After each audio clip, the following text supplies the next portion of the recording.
भारत की सीमा को अगर हम मत्स्य पुराण के आधार पर देखें तो सप्तवती पृथ्वी को ही भारतवर्ष कहते हैं।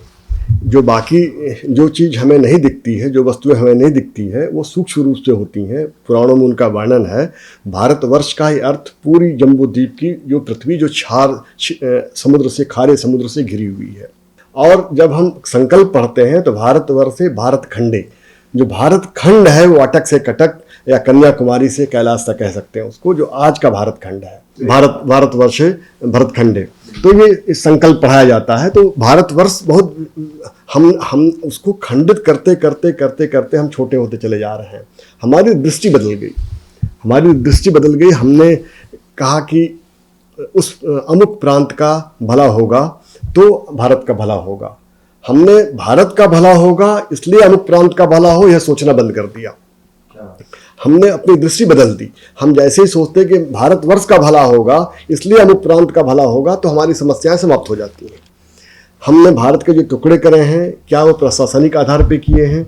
हम भारत के और टुकड़े करते जा रहे हैं, उसका आधार क्या है? क्या उसका आधार भारतवर्ष है या उसका आधार किसी एक जाति, एक विशेष भाषा या एक क्षेत्र को प्रोत्साहन देना है?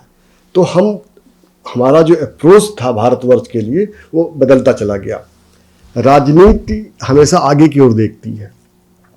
नीति नयनम, नीति शब्द जो है वो नयन से बना हुआ है, और संस्कृति पीछे की ओर देखती है। तो हम जब तक पीछे की ओर देखेंगे नहीं और आगे से जोड़ेंगे नहीं, हम किसी भी प्रकार की उपलब्धि न आगे भी नहीं पा सकते हैं।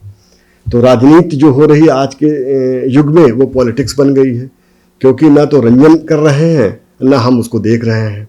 और संस्कृति हम छोड़ते चले जा रहे हैं, क्योंकि संस्कृति संस्कार करने को करती है। वो लगातार हम संस्कार कैसे करें उसके लिए संस्कृति बनी होती है। जैसे अब आपने कहा कि आपने आज सेव नहीं किया है। सेव करना संस्कृत भाषा में संस्कार करना है।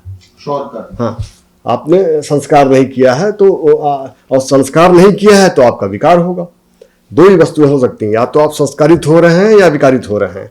कोई भी वस्तु पैदा होगी, उत्पन्न होगी तो विकार उसके अंदर आएगा, और हम संस्कार करके उस वस्तु का गुण बनाए रखते हैं।